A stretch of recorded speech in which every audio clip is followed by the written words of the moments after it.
Colorado Springs, Colorado. South Windsor, Connecticut. They come to us from places near and far.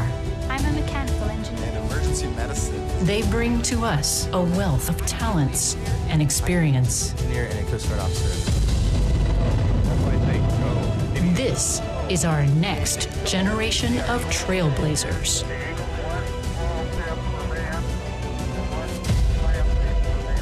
Their road to our next giant leap starts today.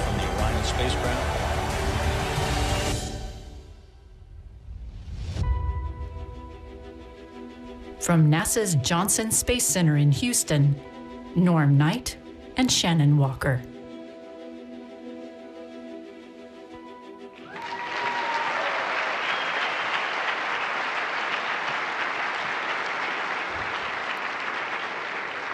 Good morning, and welcome to NASA's Johnson Space Center for our astronaut candidate graduation. I'm Norm Knight, Director of Flight Operations. And I'm Shannon Walker, Deputy Chief of the Astronaut Office. Another title that I've had over the last 2 years that is arguably equally important is Class Supervisor, known to some as Class Mom. So let's welcome them to the room. What do you say? Yeah? All right, please welcome NASA's 23rd astronaut class.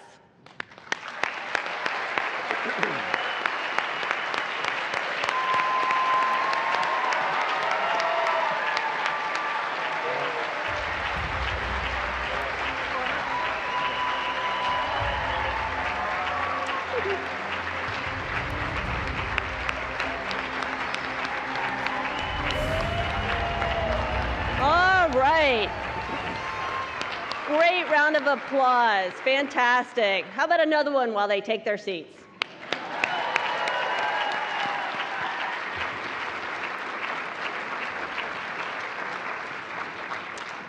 This is a very exciting day for all of us here, for our nation, and for all humanity. Together, we honor our newest class of astronauts, 10 American men and women from NASA, and 2 United Arab Emirates candidates from the Mohammed bin Rashid Space Center who will graduate their basic training and will earn their wings to join the active astronaut corps. It's been 2 years of rigorous training and testing, and it all culminates today. You will see throughout the program today that the breadth and depth of experience that this class brings to our space program is nothing short of amazing. This class is made up of engineers, scientists, a doctor, helicopter pilots, and jet pilots. We have both military and civilian backgrounds. Behind these blue flight suits, they are also parents, sisters, brothers, aunts, uncles, friends. They have interests and hobbies just like you and me.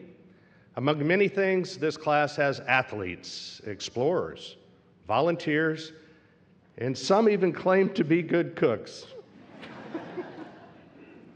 This class does have unique and special talents that they bring to NASA. And in fact, we believe that everyone has a special talent that they can bring to our astronaut corps.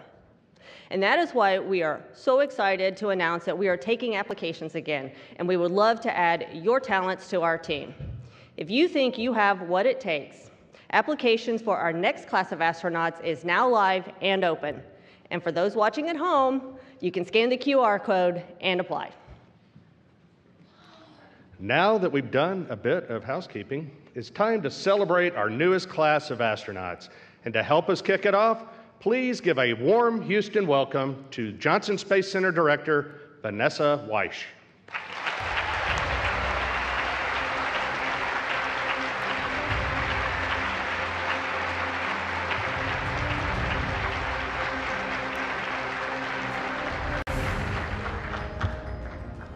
Good morning. For more than 60 years, NASA's Johnson Space Center has led the world in human space exploration. Johnson has served as the home of America's Astronaut Corps, International Space Station, Mission Operations, the Orion and Gateway programs, and a host of future space developments. Today, we're operating more human spacecraft than ever before.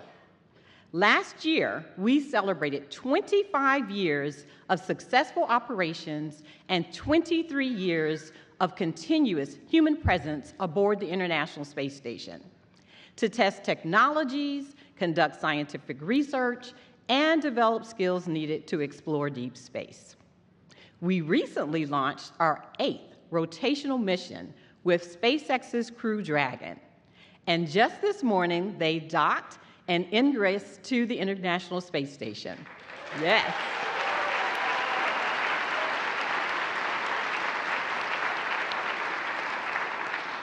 And we're also looking forward to the upcoming crewed flight tests of a Boeing Starliner and Orion.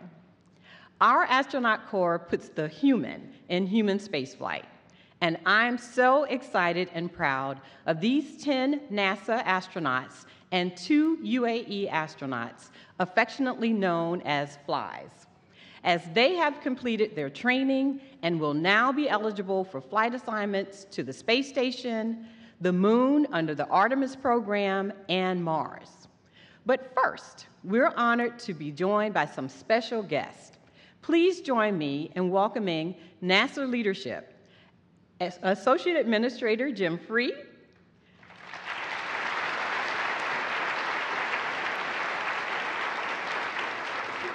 Deputy Associate Administrator Casey Swales,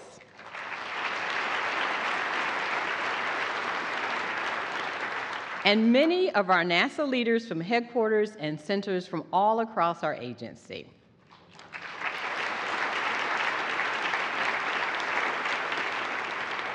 I'd like to also welcome staff representing Congressman Brian Babin, Congresswoman Sheila Jackson-Lee, Congresswoman Sylvia Garcia, and Congressman Dan Crenshaw. Thank you for joining us.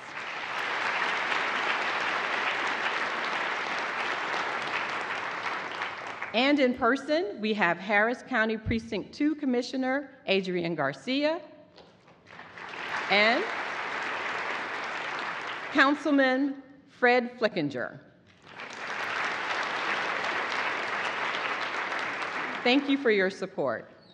We're also pleased to be joined by the international community. With us today, we have representatives from the Mohammed bin Rashid Space Center. Please wave.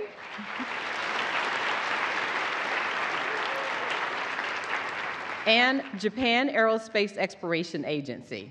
Please wave. Through our international partnerships under Artemis, we're building a global alliance. Artemis is the most diverse international space exploration coalition in history, with 36 countries having signed the Artemis Accords.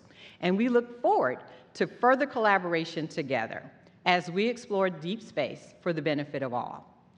Today is a big day, and much like space, I'm sure the journey was challenging at times. Each one of you have unique experiences that led you to NASA, but you all have one commonality: the pursuit of exploration.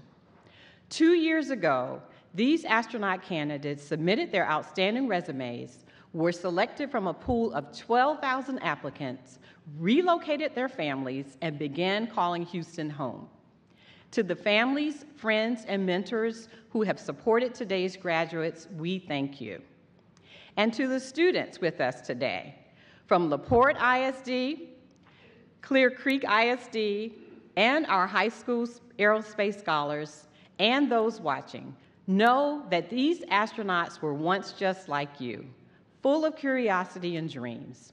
You are the future explorers, scientists, engineers, inventors, and mathematicians of the Artemis generation. Your potential is endless. You too can push the boundaries of what's possible. We all here are anticipating your notable contributions to our missions. Congratulations to our 12 newest astronauts. I look forward to all that you will accomplish and witnessing your giant leaps as we venture to the moon and then onward to Mars.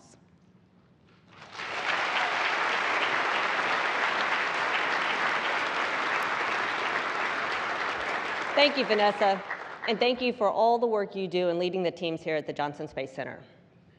A little more than 2 years ago, we brought these 12 individuals to JSC to embark on this new chapter of their lives called space exploration.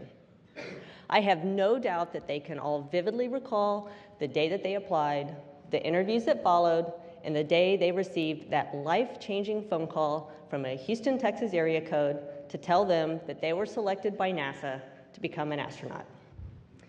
They moved here from various parts of the world and the country and jumped right into training. The astronaut candidate training program is demanding and very broad in material. Over the course of what we call spaceflight readiness training, this group has learned how to fly in the T-38 jet. They've learned spacewalking skills in our underwater neutral buoyancy lab right up the road. They've learned about the International Space Station, which is the foundation it is setting for deep space exploration. They've studied the building blocks for Artemis, the Orion spacecraft, the Space Launch System launch vehicle, and our future lunar outpost, the Gateway. They've completed wilderness and water survival training as a team. Throughout it all, I have seen them dig in and pull together and work through issues of all kinds. This skill, teamwork, is the most critical skill in human spaceflight and in life. When we come together, there are no limits to what we can accomplish. Teamwork is what's going to take us back to the moon and beyond. Today is especially exciting for me because over the last 2 years, I have had the opportunity to see each and every talent that these 12 candidates have to offer. And now they get to share their talents with this agency and the world. They are competent, they are hardworking, they are fun, and overall exceptional human beings.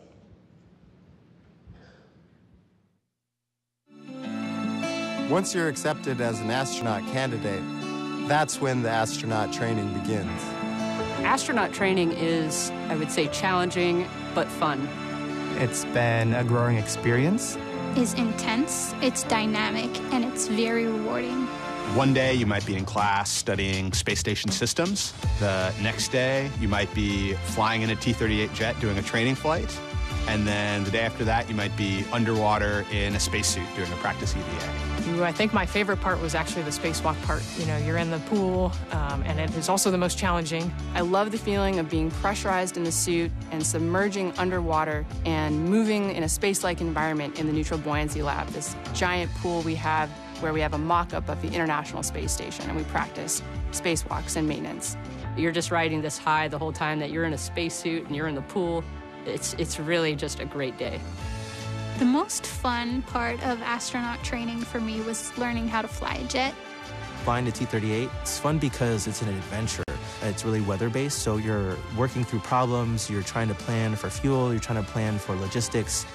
Going that fast in a vehicle was exhilarating.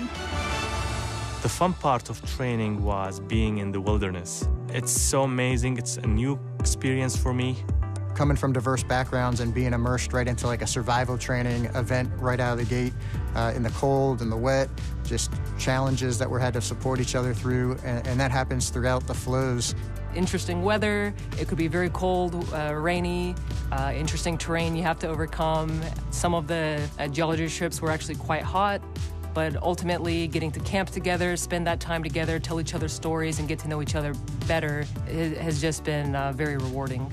Training together as a class has helped us build relationships with each other, which is extremely important in spaceflight. Because once you go up to space, the people you travel with are your family, they are your support system.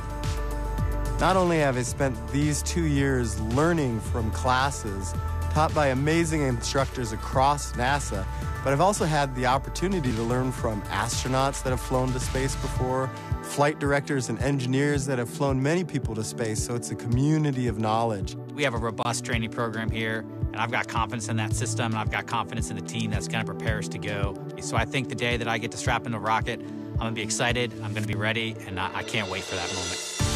I feel honored and humbled to be a part of humanity's spacefaring years.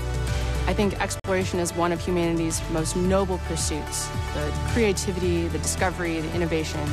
And I feel a deep responsibility to be a link in the chain of explorers that have come before me to help push human knowledge, human experience, and challenge our beliefs of what we thought was possible.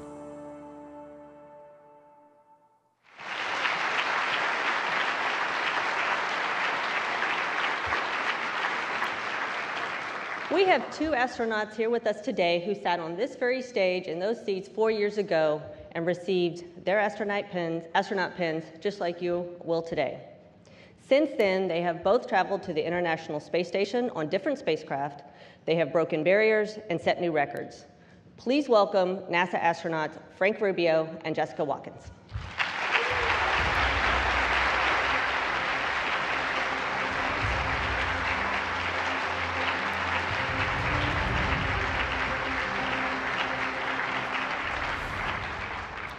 Thank you, Shannon, and congratulations, Flies. We are so excited to be here celebrating you today. We know that you've worked hard to get here, but we also know that there's still a lot of work left. But we know that you're up to the task, and you guys are going to continue to crush it. Keep up the great work. I couldn't agree more. And you all really couldn't be graduating at a better time. As Director Weiss pointed out, we have more ways to get to low Earth orbit than ever before.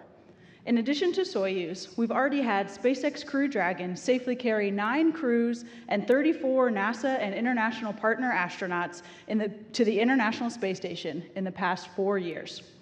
And once Butch Wilmore and Sunny Williams complete the Boeing crewed flight test this spring, we'll officially add Starliner to our fleet.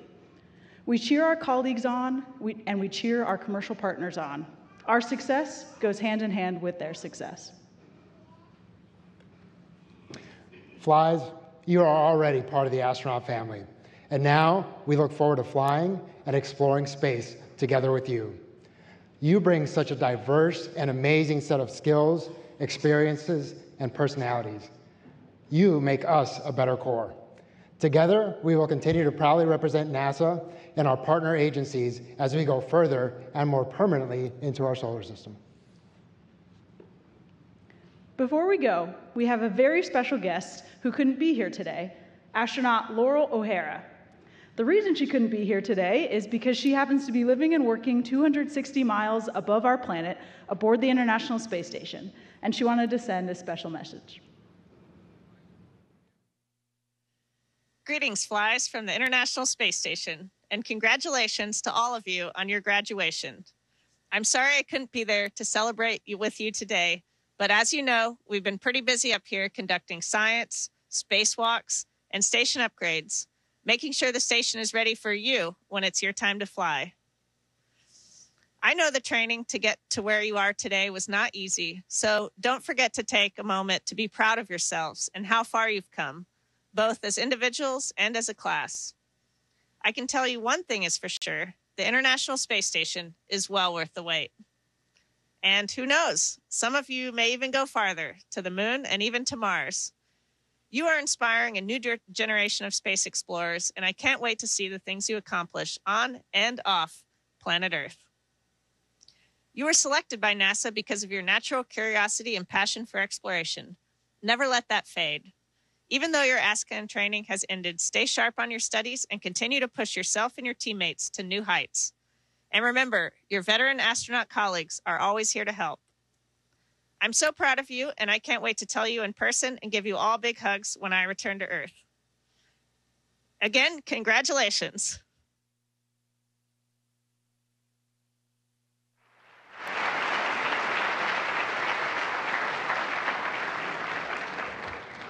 Thank you, Laurel, and we really can't wait to welcome you home in just a few weeks. You know, it's one of the agency's busiest seasons yet aboard the International Space Station, with vehicles and crews coming and going. On Sunday, we successfully launched Crew 8 to the International Space Station, and next week we will welcome Crew 7 home.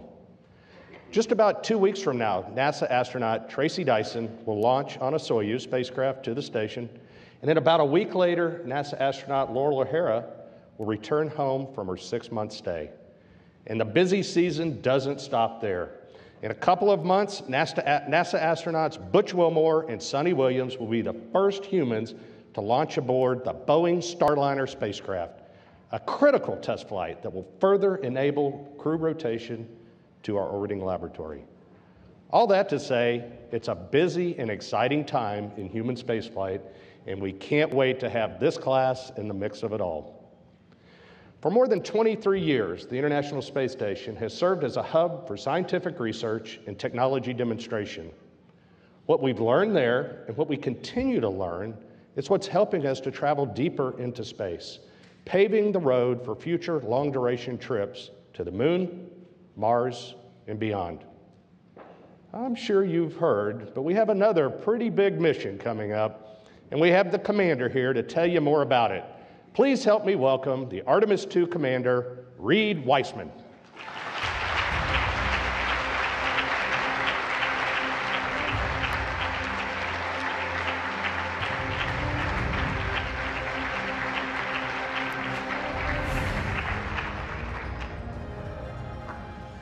I got to find my crew out there just so I have my safety net. All right, excellent.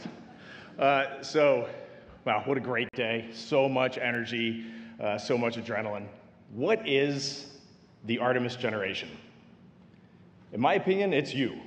It's me. It's Butch Wilmore and Sonny Williams as they head out on Boeing's first flight to the International Space Station. It's Matt, Mike, Jeanette, and Sasha, who docked just this morning. It's Tracy, it's Laurel, it's Jasmine, and it's Andy. It's my dad up in Baltimore sitting on his couch, probably watching this right now. It's our school teachers, it's all you students out there in the crowd, it's our NASA interns, it's our police officers. It's a young lady in 2nd grade in France who is learning her first math problems. The Artemis generation is all of us on planet Earth, coming together to explore our solar system. Oh, flies. It's an honor to be standing here with you today as we celebrate our 23rd class of NASA astronauts. This class in particular is near and dear to my heart. Marcos, Vapor, Radio, Ranger, Stretch, C-Dub, Jess, Denise, Andre, Luke, Nora, and Mohammed. I'm so proud of the work you have done, and I'm excited to watch as you begin your careers and chart your path in our astronaut office.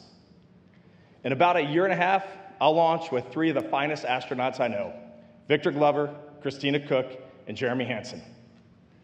Together, we'll launch on a mission around the Moon, the first crewed lunar mission of our Artemis generation. The foundation that our agency is laying during Artemis II, together with industry and our international partners, this sets the stage for what our astronaut corps will do next. For those in the crowd, look around you. Look at the astronauts on this stage. Look at the astronauts in the crowd. We are the ones entrusted by our nations to further critical research on the International Space Station. We will venture 250,000 miles and dock with the Gateway. And we will cheer as some of us, hopefully some of these men and women you see on stage, set their footprints on the Moon and guide us in our shared vision for one day exploring Mars. To you 12, you will set records, but the best part is you'll watch your friends break them. You will shape the future of this office, and you will contribute to our space program simply by being yourselves, because you know how deeply I feel about that. We hired you for you. My final comment is to say what I said when we shared the stage 2 years ago when we first announced the selection of your class. I would love it if you would look into the audience. I know the lights are bright, but find those who came here to support you today. Find your parents, find your friends, find your family, your brothers and sisters, and thank them, wave to them. Because when it is all said and done, you will need those people more than any other in your life, your family and friends.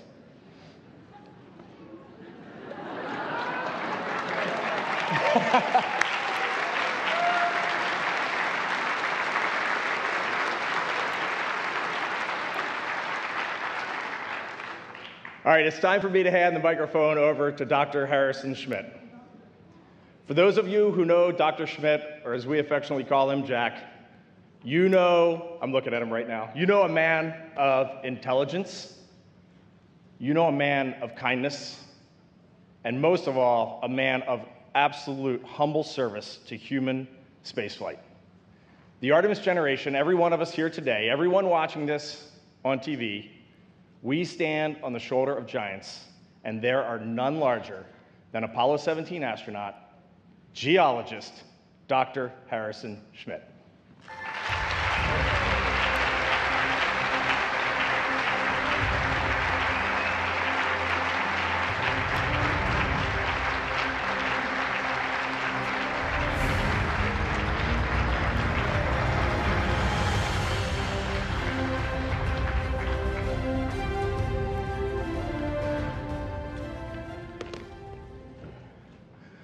Well, as some of you may be aware, one of the traditions of me talking a little bit in public is to provide some moon balls.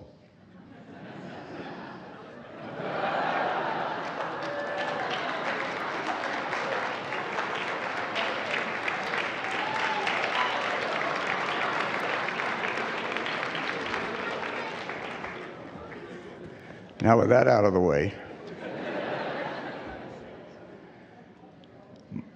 my wife, by the way, gang, sends her regards. It was great to have you there a couple years ago.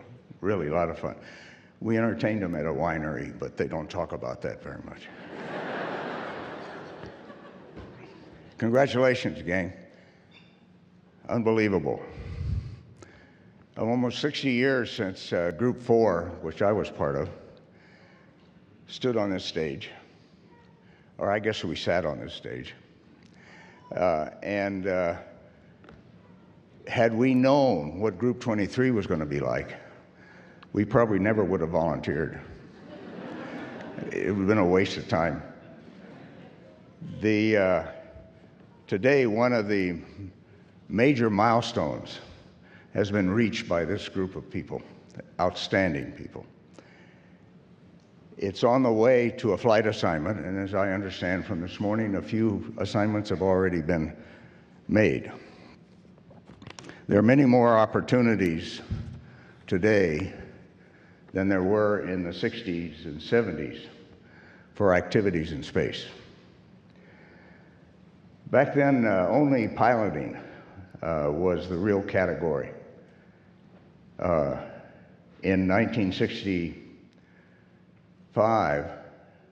the move was made, actually 64, the move was made to bring some scientists, including a physician, into the program. But we all ended up being T-38 pilots, which was really great. There are openings for many other professionals now in the program.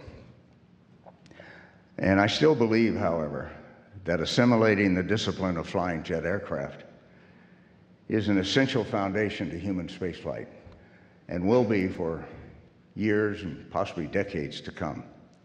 That discipline is extraordinarily important. As Deke Slayton told Congress many, many times when they were trying to eliminate T-38s from the budget, it's our only psychological trainer. If you get in trouble in a T-38, you got to take care of it yourself. You get in trouble in a simulator, you press a button, reset, ask the guys down at the console to, let's try it again. You can't do that in a jet. Now today, the moon is calling us again for more reasons than in the past. Although Cold War II has started, in my opinion, and that is a national imperative that we respond to the challenges that are coming down.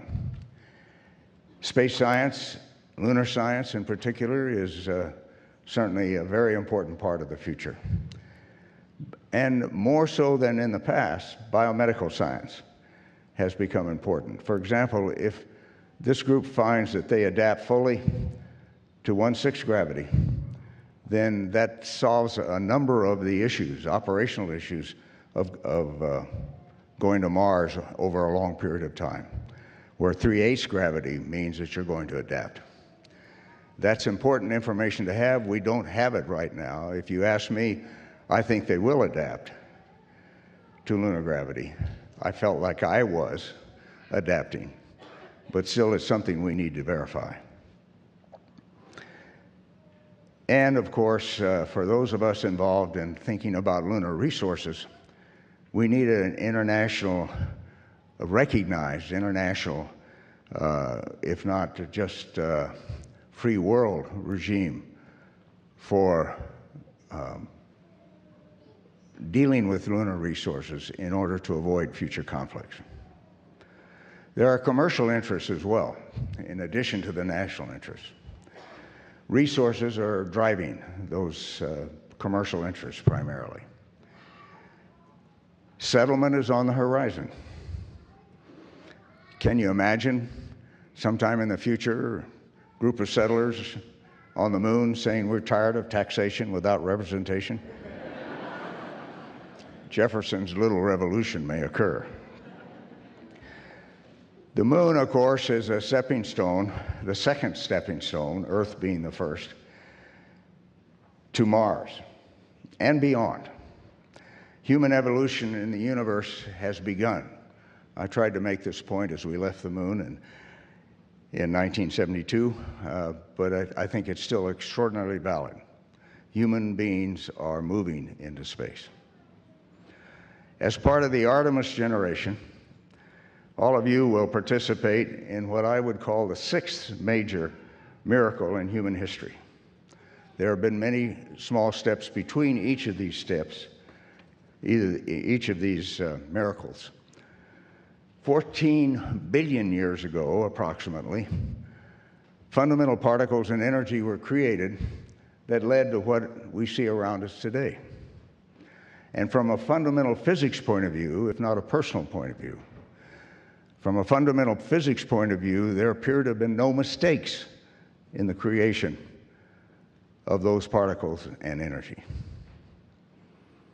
1 million years ago, humans realized that control over fire would improve their lives. Well, it's control over fire that's going to take these folks into space. So there's a long chain there.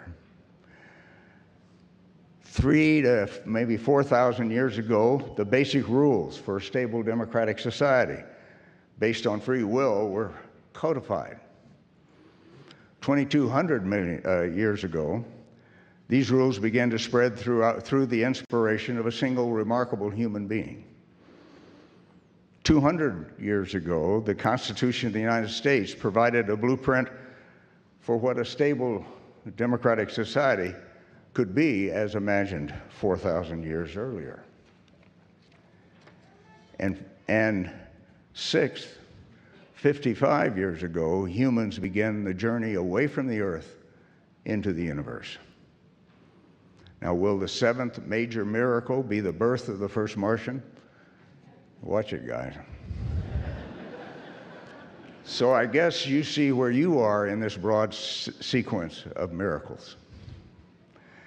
Thank you for this opportunity to be with you, and particularly thank you for your friendship and your dedication to what we're trying to do here today. Good luck, but you know better than to depend on it. Hard work, dedication, and freedom have brought you this far. Let's stick with it. Thank you very much.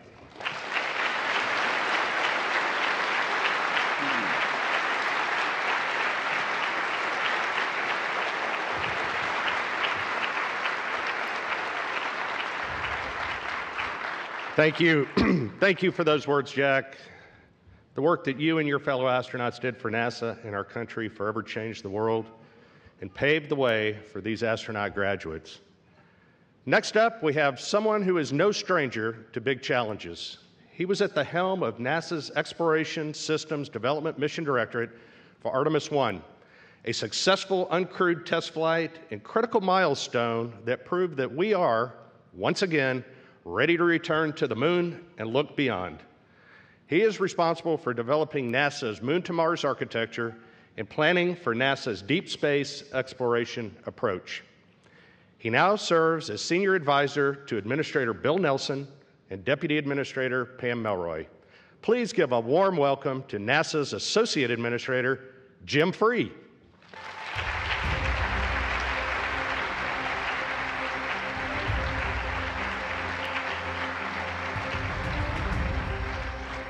right, thanks, Norm. Good morning, good morning. Everybody ready to go? All right. Let's see, first I was working on my application in the audience, so I have 12 references now. I feel really good about that. So good morning again on behalf of the administrator, Bill Nelson, the deputy administrator, Colonel Pam Melroy. Welcome to this incredible day. Thank you for joining us to celebrate these 12 folks, not just what they represent as individuals, but what we have as a nation and for all humanity. It's significant that we graduate not just NASA astronauts, but also international partner astronauts from the UAE. International collaboration is what has made our space station mission successful and will make our Artemis missions to the moon successful as well. We do a lot of cool things at NASA, and this event combines two of my favorite things: phenomenal people and celebrating success. A little more than 2 years ago, we introduced these astronaut candidates to the world at their selection. Today, we get to celebrate your successful completion of 2 years of rigorous training to become astronauts. This recognition of your achievement truly is commencement. This day, Tuesday, March 5th, 2024, is the day you become NASA astronauts and UAE astronauts. Congratulations, you did it. You got here. For many of you, becoming an astronaut is the fulfillment of a lifelong dream. I realize the dream was probably more about reaching orbit and floating in space, but you'll get there soon. You are here because you are exceptional. You are here because you are unique, and you bring something special to the table as individuals and as a team. Who you are is why you're here today. We train you to the standard of what a NASA astronaut should be. That matters because when you wear that blue flight suit, you become NASA to the world. People who see you in your blue flight suit may not know you by name, but they know who you are. They know who you are because you are NASA. I want you to remember that each time you put on that flight suit, you represent all of us across the agency.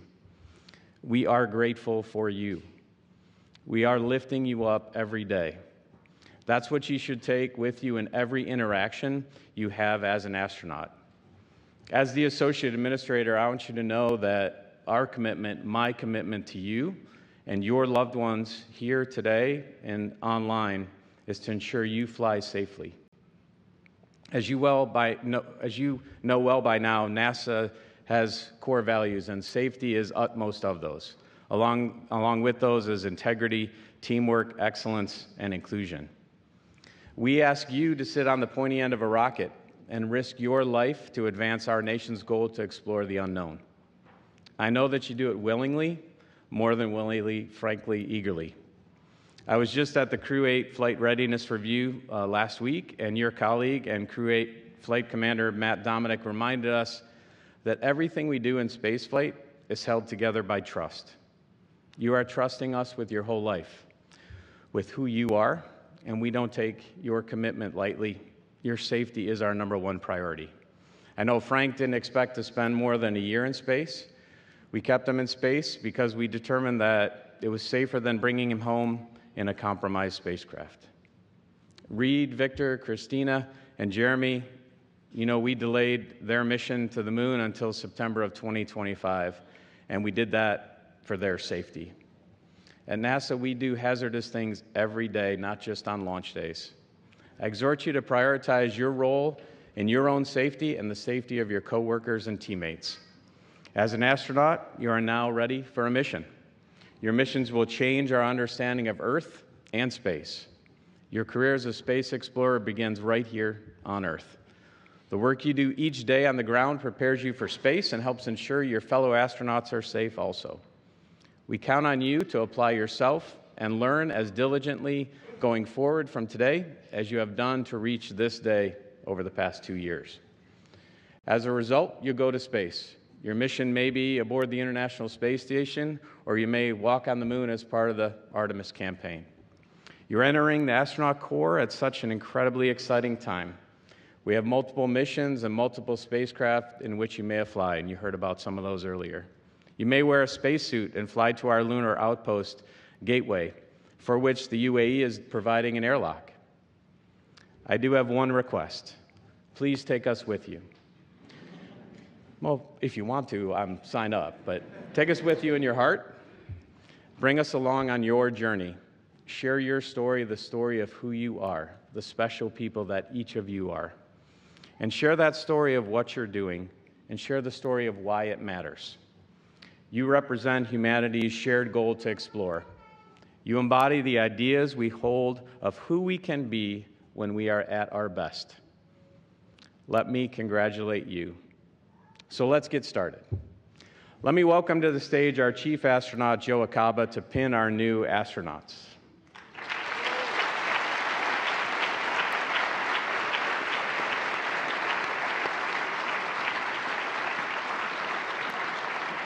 Let me also ask Vanessa, Norm, and Shannon to come on out. And we're also very honored to have the director of the Mohammed bin Rashid Space Center, Salam Al-Amiri, on the stage for the ceremony.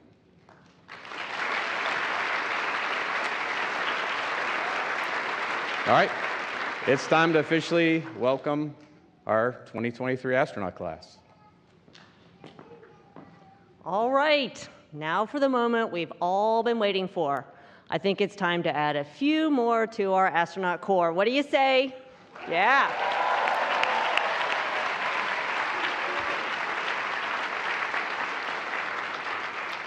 She holds a master's degree in computational and applied mathematics. She's an outdoor enthusiast, a major in the U.S. Air Force, and she led the first ever all-woman formation of the F-22 in combat. Nicole Ayers.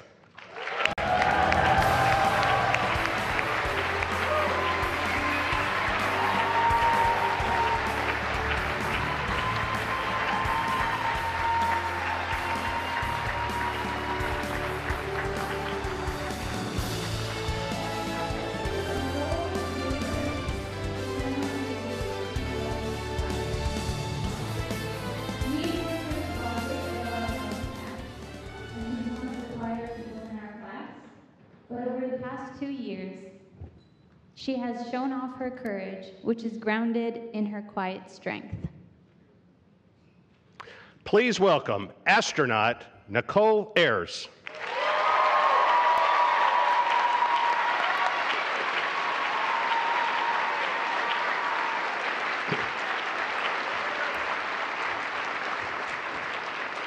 He's a test pilot who holds a master's degree in mechanical engineering and a doctorate in aeronautics and astronautics. A major in the Air National Guard, he's accumulated more than 110 combat missions and 1,400 hours of flight time in more than 21 different aircraft. Marcos Barrios.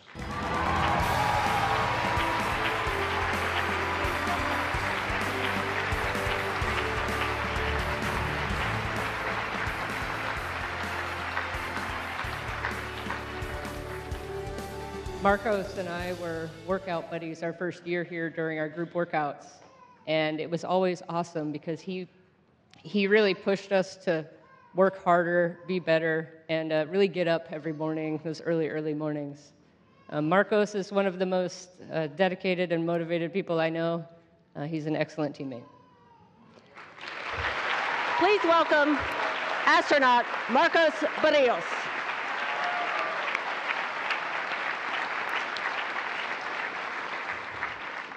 She holds degrees in mathematics and in biochemistry and molecular biophysics, as well as a doctorate in biological engineering. She's a track cyclist on the U.S. national team and a long team member for the 2020 Tokyo Olympics. Chris Birch.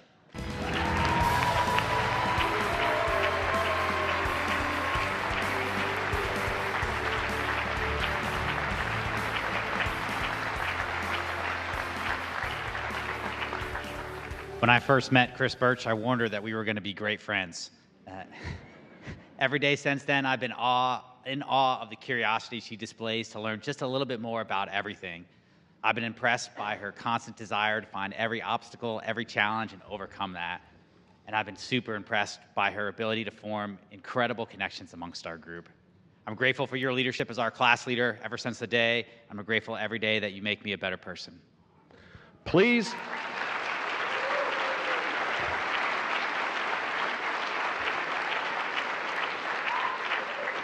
Please welcome astronaut Chris Birch.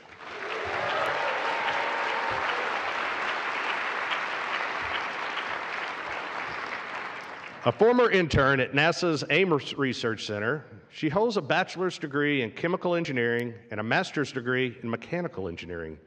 She's a licensed private pilot and a leader in the energy industry, having managed drilling projects on oil rigs for over a decade.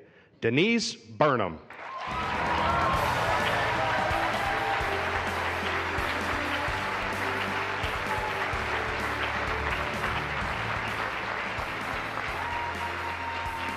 Denise, she's the person who will bring joys to the team. She will make us laugh no matter what the situation is.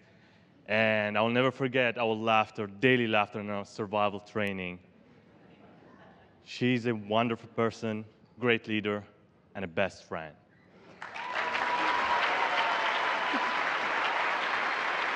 So please welcome astronaut Denise Burnham.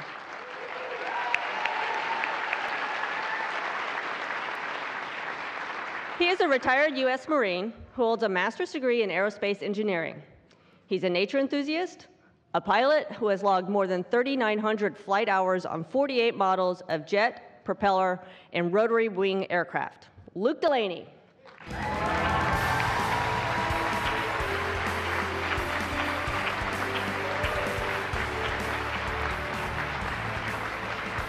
Luke, I prepared a song for you about how great you are. But rest easy. Today I'm only going to talk about what makes you known as Mr. Reliable. He puts 100% effort into everything he does, and always with a positive attitude. He's an awesome office mate, and he's an awesome teammate, and a really great friend.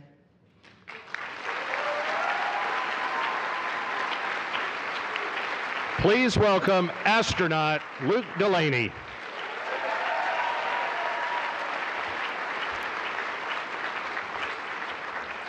He holds a master's in naval architecture and marine engineering, electrical and computer engineering, and a doctorate in systems engineering. He served in the United States Coast Guard as a naval architect, salvage engineer, and damage control assistant, including officer of the deck. Andre Douglas.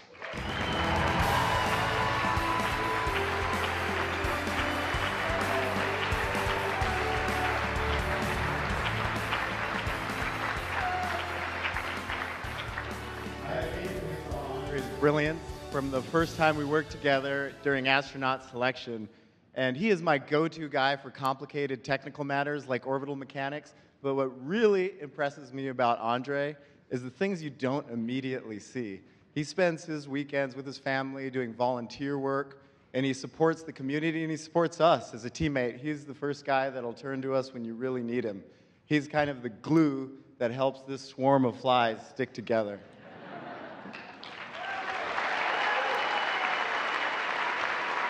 So please welcome astronaut Andre Douglas.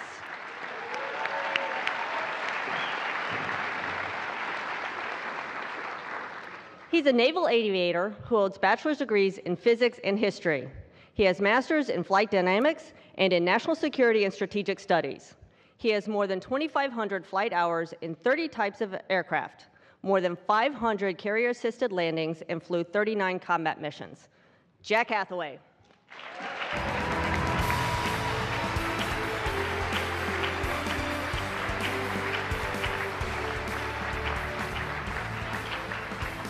Jack Hathaway is an awesome person to serve with. He's a father, a test pilot, a husband, and an excellent team player. I've learned so much when flying with him in the T-38, and we've had a blast flying on missions together. Such a great guy. I love you, brother.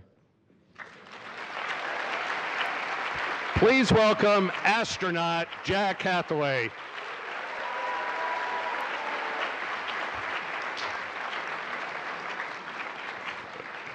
He's a lieutenant colonel in the United States Air Force and an actively practicing emergency medicine physician with fellowship training in wilderness and aerospace medicine.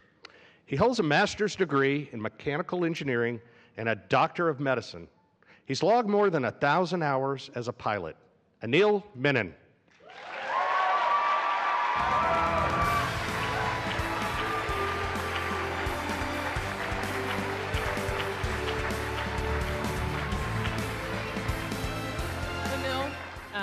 He has this amazing, great, huge heart. He is one of the kindest people I know. He cares about everyone around him. He would give you the shirt off of his back, even if it was his last shirt. He also puts 110% into everything he does. I love his work ethic. I've seen him put everything he has into everything he does, and he never leaves anything for the way back. Please welcome astronaut Anil Menon.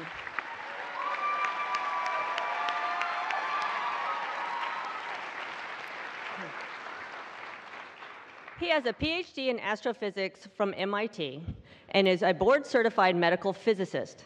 He completed his residency at Harvard Medical School and then joined the faculty as a clinical physicist and researcher, where he helped to treat cancer patients with radiation therapy. He's a private pilot and an Eagle Scout. Chris Williams.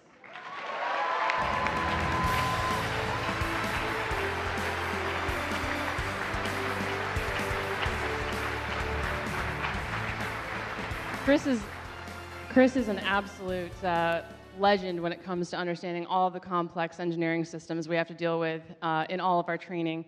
He's always asking questions at least 2 layers deeper than I can get to in the span of a class. And what's bigger than his intellect is his humility. Chris is always there with a smile on his face, reminding us that we are so lucky to be here, a part of this team. Thanks, Chris. Please welcome astronaut Chris Williams.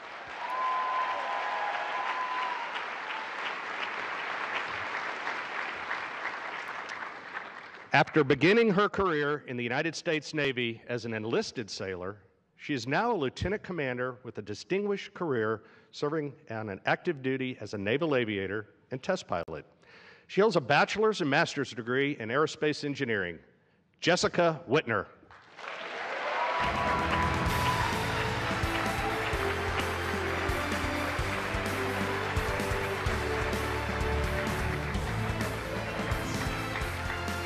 We've heard a lot about her excellence as a pilot, but the thing I wanted to focus on was her curiosity. If you walk into Jess's office, you see a collection of rocks sitting on her bookshelf. And that all comes from our geology trips and the passion she picked up for geology. And the curiosity that she brings to that and everything else is just incredible to see. And I really look forward to watching her carry that curiosity as she flies into orbit to the moon and beyond. Please welcome astronaut Jess Whitner.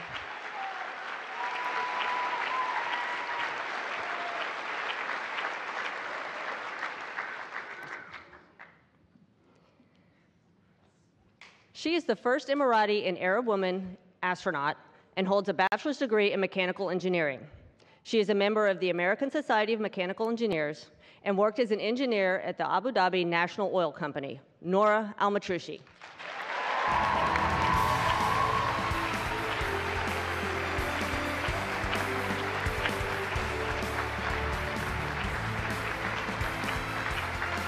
Everybody knows astronaut training is a pretty dynamic environment and demanding, but that's where having a teammate like Nora is huge.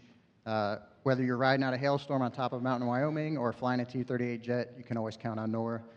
She's compassionate, she's fearless, she's always pushing boundaries and elevating the team. Nora, it's been a blast training with you. I look forward to our next adventure off planet.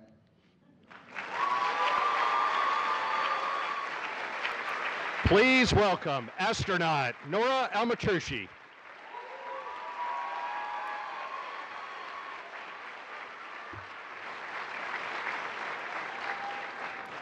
He earned a commercial pilot's license at 19 years old from Australia's Civil Aviation Safety Authority, making him the youngest pilot in the Dubai Police Force.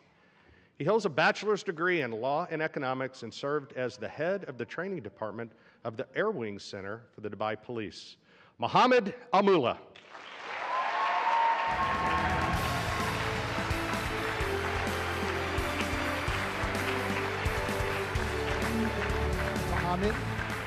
It would be selfless and funny.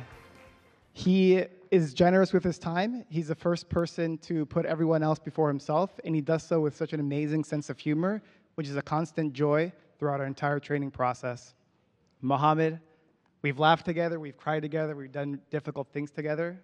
Extremely fortunate to have had you as an office mate. as one of my main training partners, and most importantly, as a friend. And it would be an absolute honor and privilege to fly to space with you. Please welcome astronaut Mohammed Almola.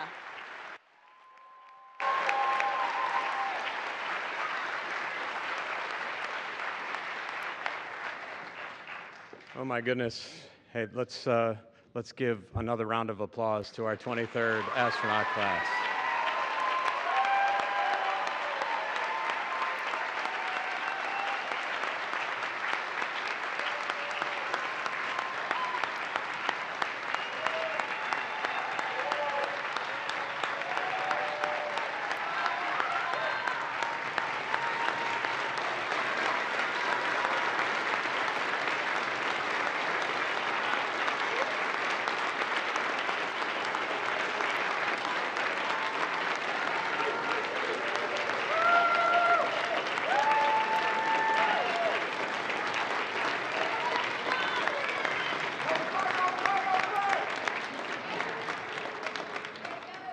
And thank you to Vanessa, Norm, Joe, Shannon, and Salam. Your leadership and dedication to excellence enables our human space exploration missions and makes these moments possible. Please join me in a round of applause for them as well.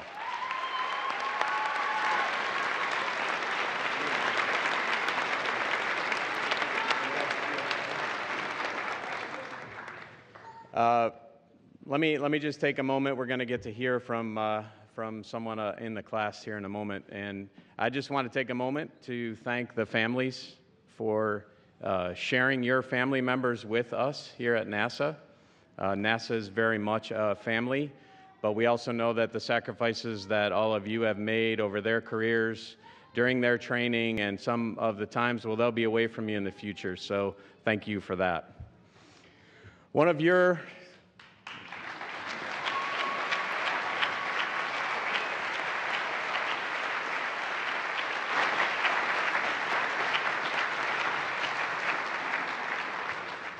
of your responsibilities going forward will be speaking in front of large crowds many times, and I know you're all very good at it already, but let me take a minute to introduce to you the newly minted NASA astronaut and class lead of the flies, Chris Birch.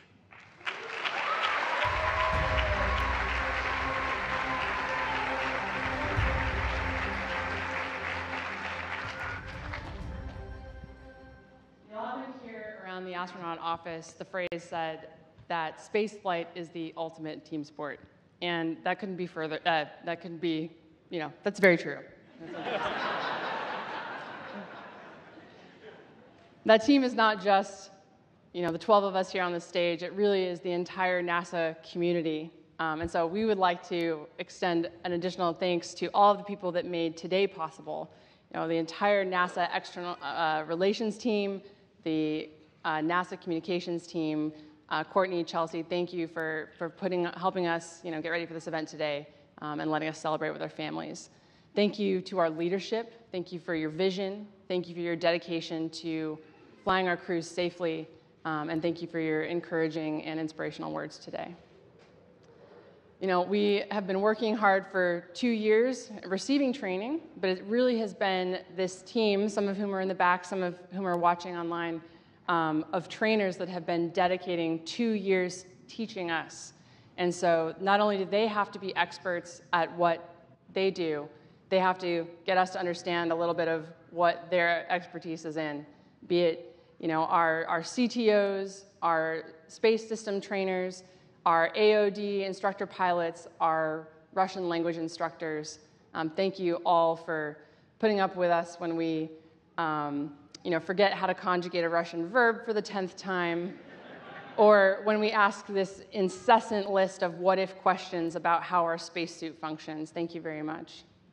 We also have to have a special thanks to the people that coordinated all of this training, Cassie, Heather, Donna, Christy. You guys are the real geniuses who can solve the incredible multivariable optimization problem that is our training schedules. What a mess. I can't believe you guys do that every week. And then finally, becoming an astronaut is truly an apprenticeship. And so we are going to be better at our job is because of the shared stories from our fellow astronauts, our future crewmates. And so thank you for your mentorship. Thank you for your friendship. And finally, of course, our families. You guys are our better halves, our spouses, our moms, our dads, our siblings, our friends, our teammates. You've been nurturing our curiosities, sometimes since birth. You've been encouraging our passions and giving incredible amounts of patience as we chase our dreams all over the globe and landing here in Houston. So thank you from the bottom of our hearts.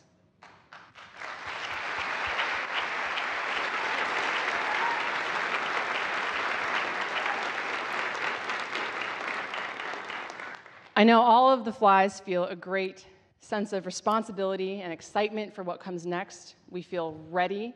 We want to put our efforts and our energy into supporting NASA's missions to low Earth orbit to do science on the space station or in support of our return to the moon with Orion and the Artemis program. So thank you. We're excited to be on this team. We're ready to get started. And I have to say thank you to my fellow swarm.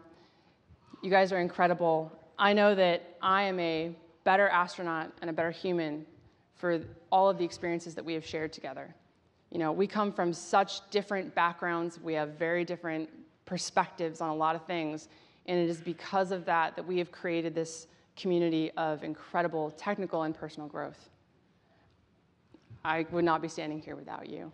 We have shared views from 40,000 feet out the cockpit of the T-38 while you've shared your techniques for how to fly the jet safely. We have shared the responsibility, the pressure, and the satisfaction of doing a spacewalk rescue during our NBL training. We've shared the burden of carrying our favorite 30-pound lava rock back to camp because we thought it warranted more geology study.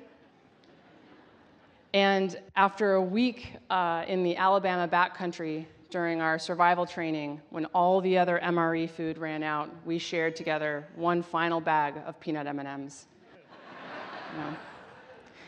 And as you guys can see, we've done a lot of training together. We've also had a lot of fun together. And so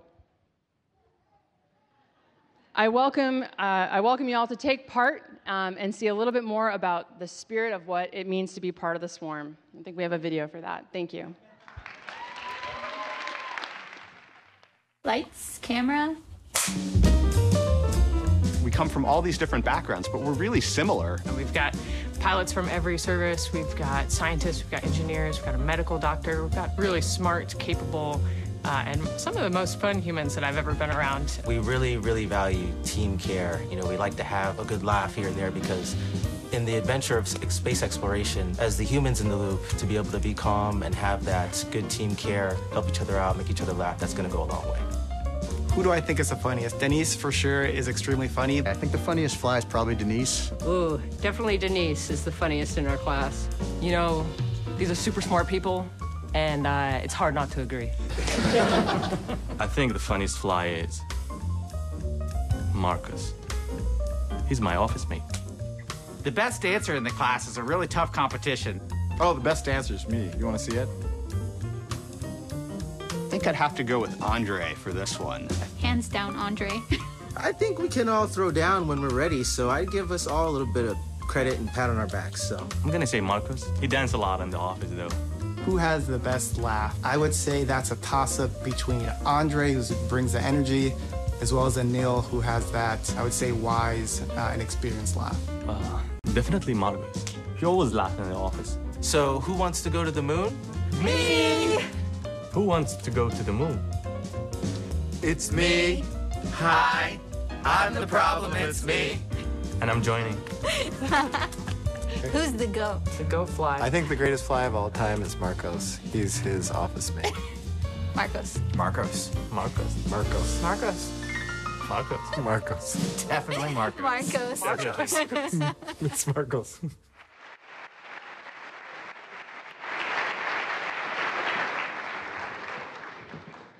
Well, as you can see, this class is as spirited as they are talented, and we cannot wait to see what their skills, creativity, and promise bring to our astronaut corps.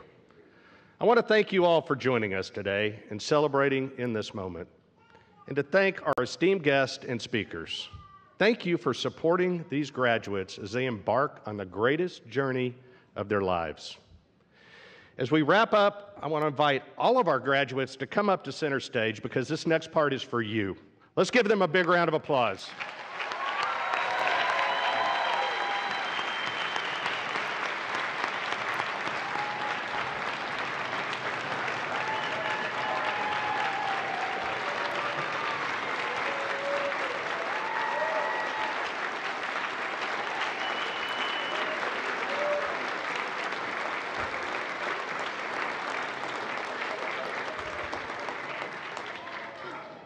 Today has been a celebration of drive, determination, and devotion.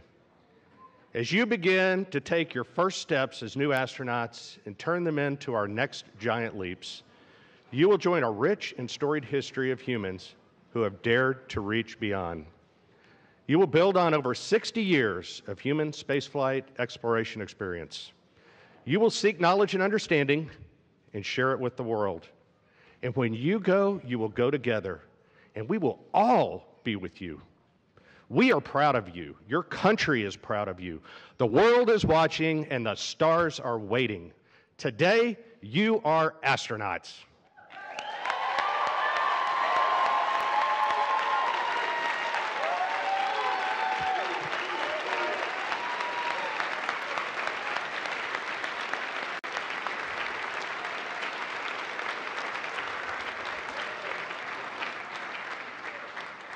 As class mom, I will say today is a bittersweet day for me. But now it is time for you young astronauts to leave the nest and take flight. And as you embark on this next chapter, our next chapter of humanity's exploration of the cosmos, I want to leave you with this. In the words of one of my good colleagues, you have records to break, space to explore, humans to aspire, vehicles to fly, and dreams to achieve.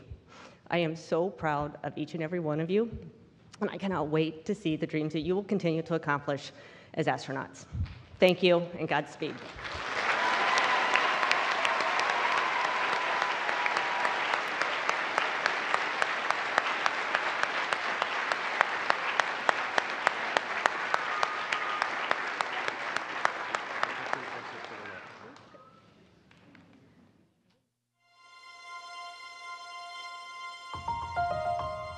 So, you want to be an astronaut? If you have what it takes, we want you up here.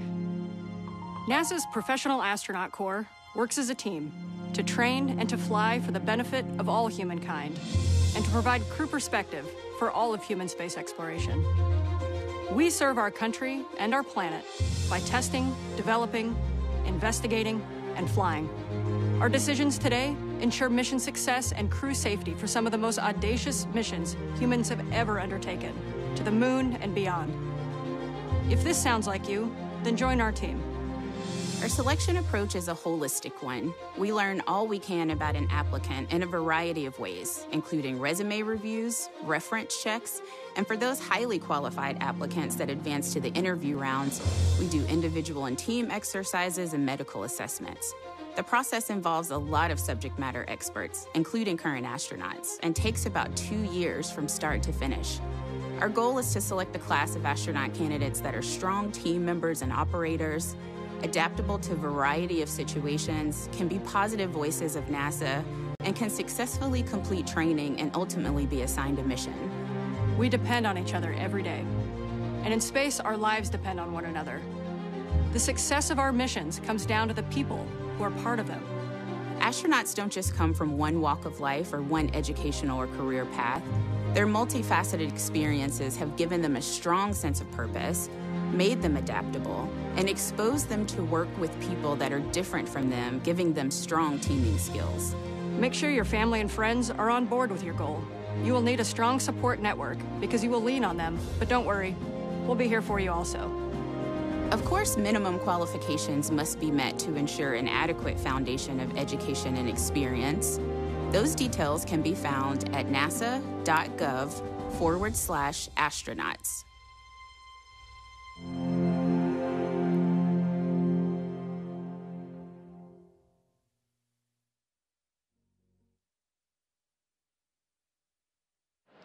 welcome back to NASA's Johnson Space Center for our question and answer session with NASA's newest class of astronaut graduates.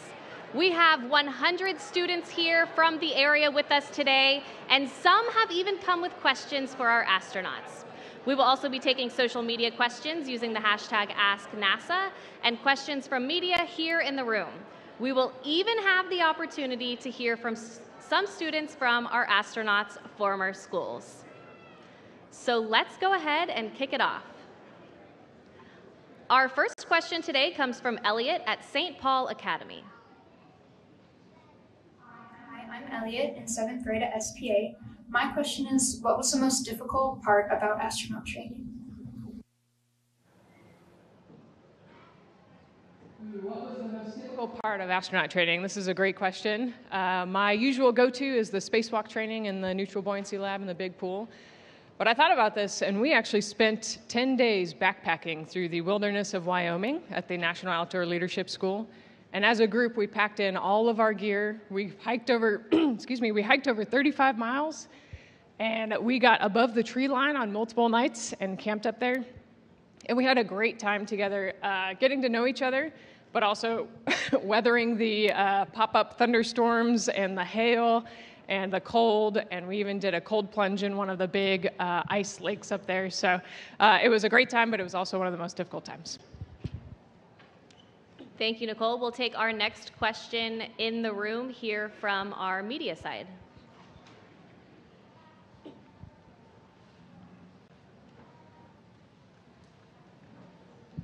Good morning. My name is Ada Monzon. I'm from Guapa Televisión, Puerto Rico.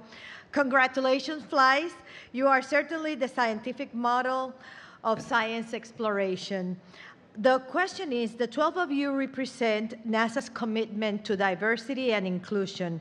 How is that helping you and the agency accomplish big challenges, such as the crewed missions to the Moon and Mars?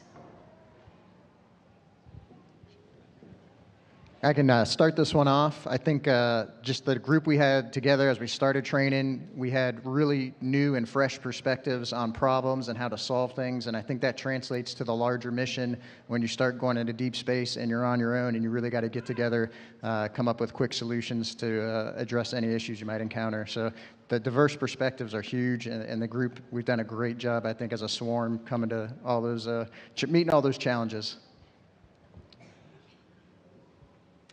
Okay, we will take our next question from here in the room from our student section. Brian, go ahead.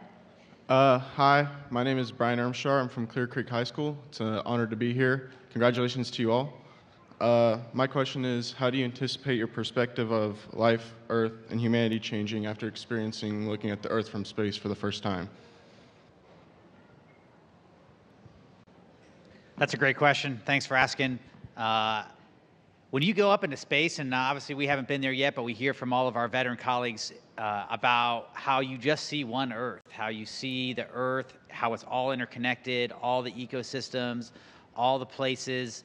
There's no lines from orbit. You just see all the potential, all the just incredible beauty of the Earth. And when you're up in space and you're part of the NASA team with our international partners, we see the beauty of the Earth and we see the beauty of working as a team. So when we get up onto orbit, we're really excited to see what Earth looks like and know that we've gotten there as a team and that our success is because of how well we work together with our international partners across the world. Thanks for asking. Congratulations. Thank you, Brian. We will take another question from the media here in the room. Hello, good morning. My name is Samira Mendoza. I'm coming from Telemundo, Puerto Rico, and my question is for Marcus Barrias. What advice would you give to the Latin community and the young persons that wants to follow in your footsteps? What is needed? Gracias por la pregunta. I would say what is required is to maintain a sense of curiosity. I think that what's important is to explore, to understand problems, and that it's okay to ask for help. I think an important characteristic is to be very dedicated, very disciplined, with a dose of humility that you don't know everything, to rely on your colleagues, your teammates, so that not only can make yourself better, but also the team. Thank you. You're welcome. Okay, we'll head back over to our student section. Go ahead. Hello, my name is Samantha Heim. I'm from Clear Creek High School. I'm so honored to be here. And my question for you is, what do you plan to achieve as an astronaut?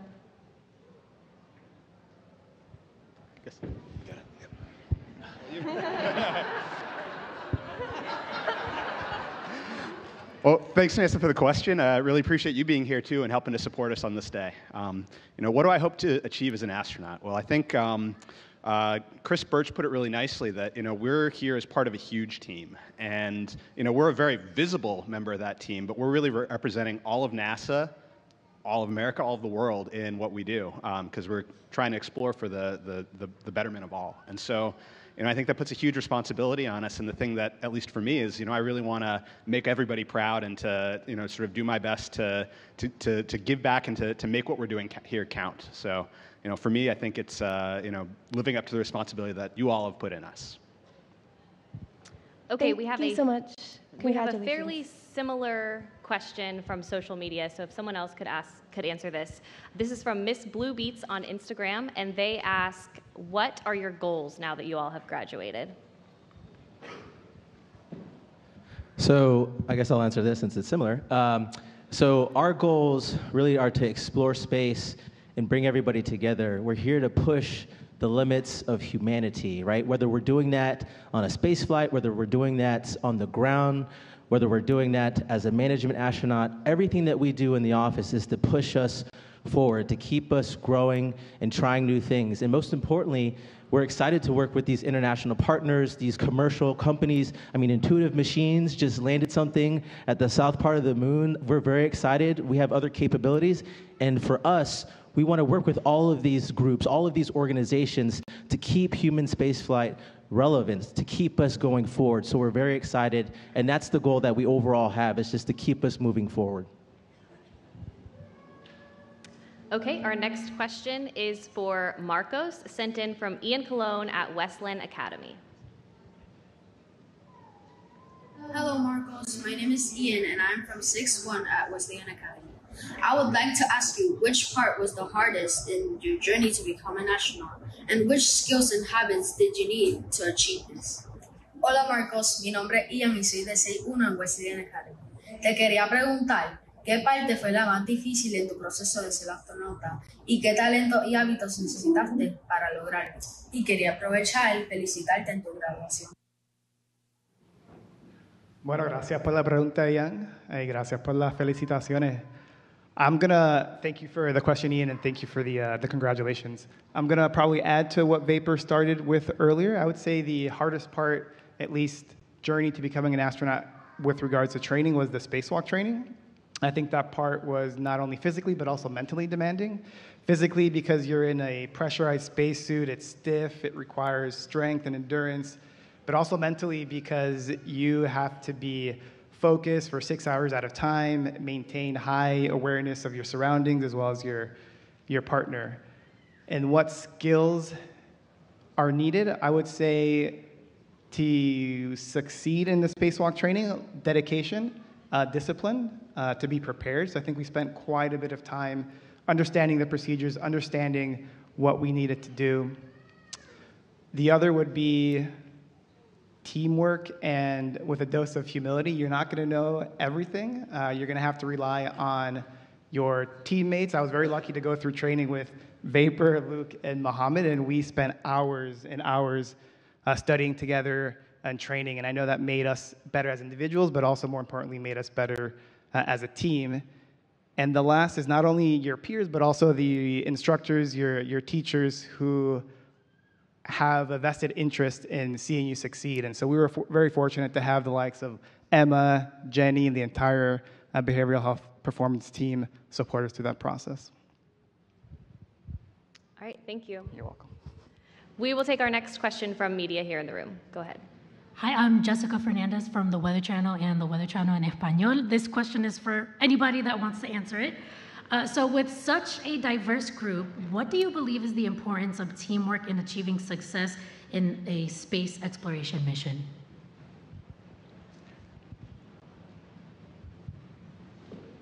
Hi, thank you for the question. I think diversity in our group, which you all have heard about today, is incredibly important for spaceflight.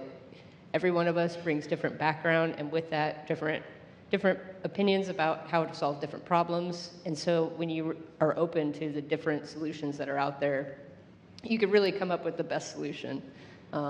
Everybody here, we work together incredibly well, and we're looking forward to working with the rest of the office as well now too. But whoever is on the next crews that are going up, know that the diversity that they bring to the table is really one of the strongest, it's one of the strengths of the crew, in that they can work through these problems, and you know that they're going to come up with the best solution they can. Thank you. Okay, we'll come back over to our student section. Go ahead. Hello, my name is Ashlyn Harper from LaPorte ISD. This question is to Nicole Ayers. When you were a pilot in the military, why did you choose the call sign Vapor?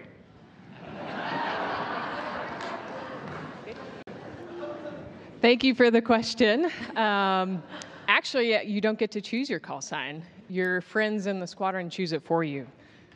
So when you first show up to a squadron, you get to know everybody, they get to know you, they get to see your interactions, how you fly the airplane, how you work on the team as well. And then they get it's a tradition where they get to tell stories about everything that they've seen me do.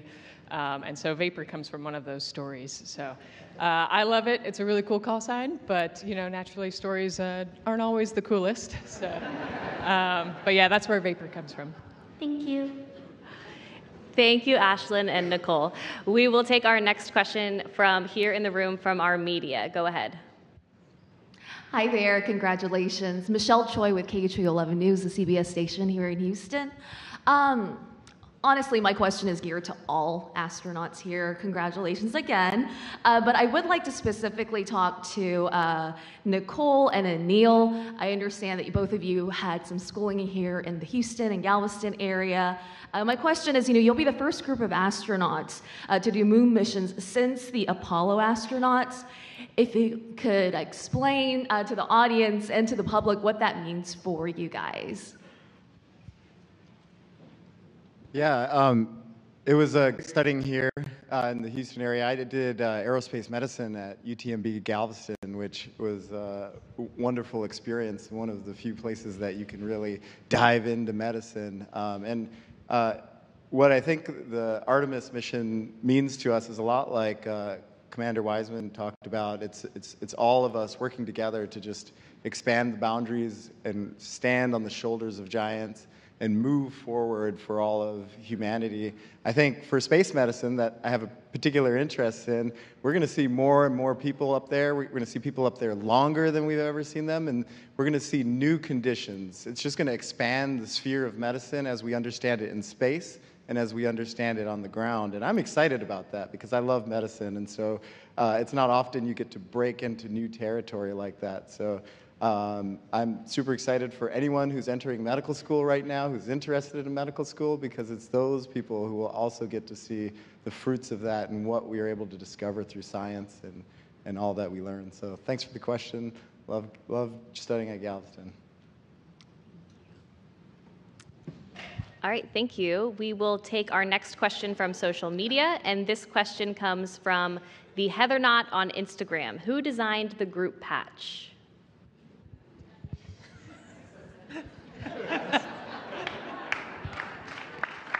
It's definitely a team effort.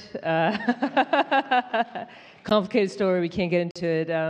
But there's an awesome patch designer that works at JSC that we gave her our ideas, and they'd be like, yeah, that's great, but let's tweak it. So we kind of went through several iterations, and if y'all haven't seen it, it's pretty awesome. Thank you, Denise. We will head over to our student section. Go ahead. My name is Jerry Ruiz, and my question is, how long have you wanted to become an astronaut, and why did you become one? I wanted to become an astronaut since I was a little kid, and I think a lot of us are like that as well. Ever since you're a little kid, you dream of space, and you kind of grow up, and you find a career that matches you, whether it's medicine, or whether it's being a pilot, or whether it's being an engineer or an academic. you find part of your life that just makes you feel alive, that you're really excited about. And then as you go through that great career, maybe you have an opportunity, like everyone here does, to apply to a new astronaut class, and you get the opportunity to become one of this incredible corps. So it's great to have wanted to be an astronaut since you were a little kid. A lot of us are like that way, but some people just decide they want to be an astronaut one day and apply for the opportunity, and it turns out they're a great fit for the team. Are you thinking about being an astronaut someday? No. All right. Well, thanks for your question, and whatever you try to do with your life, I'm excited for you. Yes, thank you for your honesty. Not all of us can be as amazing as you are, but you can. Everyone apply. We have another video question. This one is from Olivia at St. Paul Academy. Hi, my name's Olivia and I'm in 8th grade at SPA. What advice would you give to people with the goal of becoming astronauts? I'll take this one because I went to SPA and I love Minneapolis and Minnesota too, as much as Galveston. But my advice would be to work hard, be helpful, and never give up. Like Jack said, I wanted to be an astronaut since I was 6, and 40 years later, I got that opportunity. And there was a lot of times to give up along the way there, but I didn't. And if I did, I wouldn't be here today. So that's my biggest piece of advice. Thanks for the question. Okay, we'll head over to the media section. Go ahead. Of course. Hi, good morning. My name is Fernanda Ramos. I'm from KXLN Univision 45 here in Houston. And my question is basically for Dr. Berrios, or now astronaut Marcos Berrios. But first of all, congratulations to everyone on your remarkable achievement. As you stand at this milestone, could you share how this achievement has shaped your perspective on representation as an Hispanic in space exploration? And my second question could be, could you offer any advice for Dow Jones dreamers aiming for the stars? Gracias por la pregunta.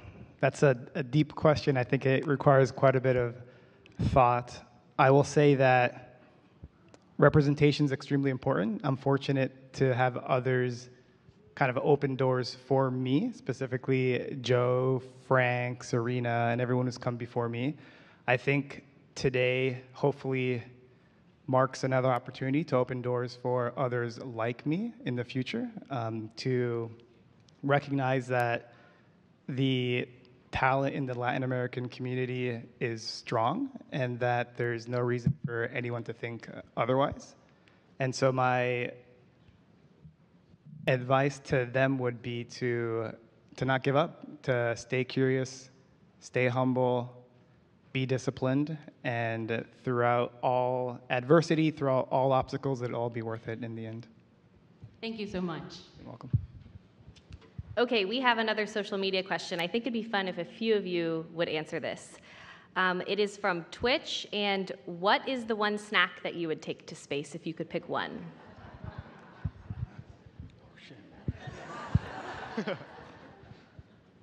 For me, it will be definitely M&M. We shared a lot of memories about that one pack on the survival, so it's a good memory. You got it. For me specifically, it would be chocolate chip cookies. But only if they're burnt a little bit, because I like them crunchy. I would say peanut butter and chocolate chips, both on a spoon. Spin that thing around in 0G, it'd be awesome. And I'll top it off. No further question after I make the comment. I would take yellow mustard. Delicious. I would take salt and vinegar chips. All right. Thank you all. We will head over to our student section. Go ahead. Hello, I am Jacob Wortmaker from Klein High School with the High School Aerospace Scholars Program. My question was, what advice would you give someone like myself that is interested in the aerospace industry?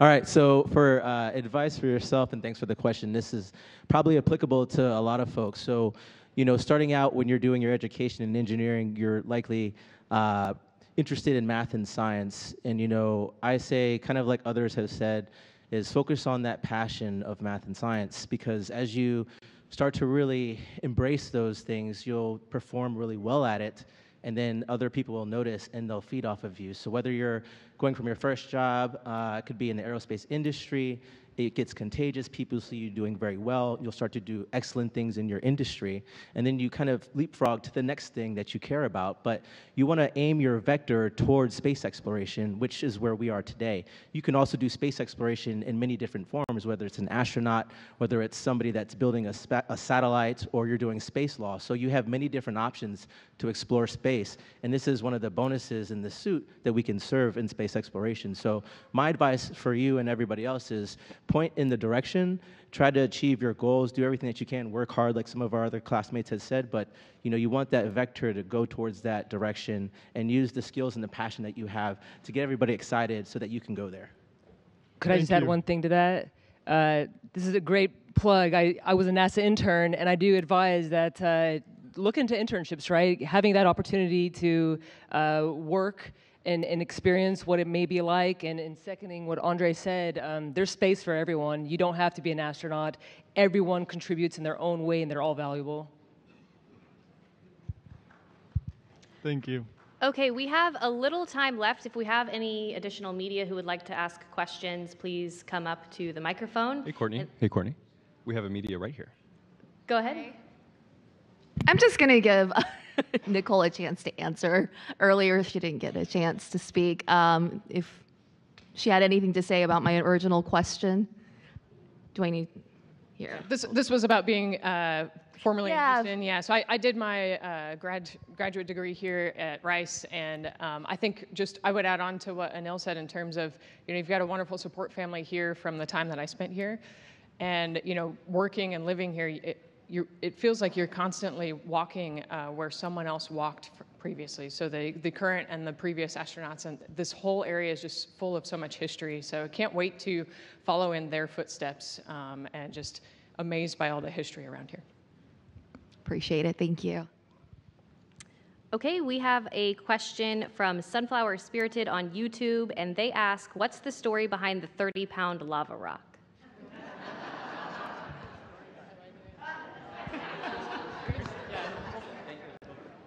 I think we both have to answer this one. So I'll start us off. We were in Arizona, and we were on a geology expedition to learn about the geology that we may find out on the moon or Mars one day. And we came upon a really exciting, interesting rock that had 3 different types of crystals inside this rock. Even our geologist instructors were very excited about this. We took a nice long break there. And then we decided, well, we're just going to bring it back with us. And it was no small rock. This was not a small sample. This was the size of a large loaf of bread. Lava rock, so quite dense, full of these beautiful minerals. I think we called it like fruit cake because it looked so colorful. And in true fly fashion, we got into an argument over who would put the rock in their backpack to do the heavy work to carry it back. Everyone wanted to help out. But it was actually just that after we had done our studies in the field, took it home, sliced it up for us, and has been working to polish it by hand for memories.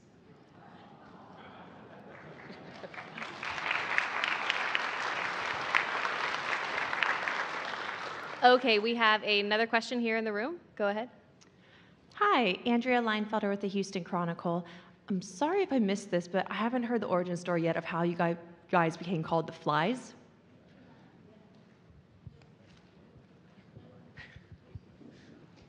So it is tradition for a class when they are brought into the office for the first time to be given a name from the class preceding them.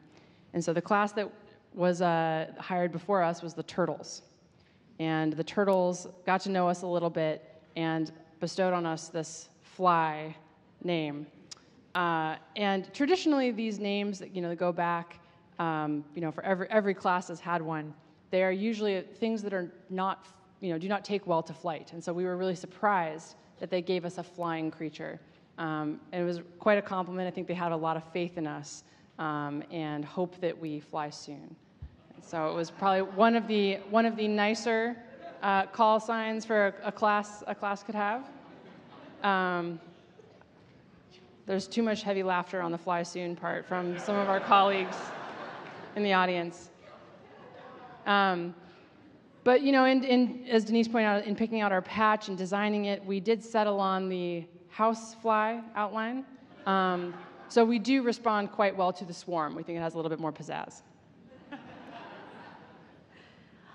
All right, well, that concludes our astronaut Q&A session. Thank you to our students and to our media who joined us in person today to ask questions, and to our students who joined virtually, and all of those who asked questions through social media.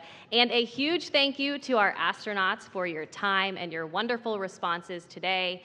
And for those of you who feel inspired, don't forget that applications are now open and you can apply today. Thanks for joining.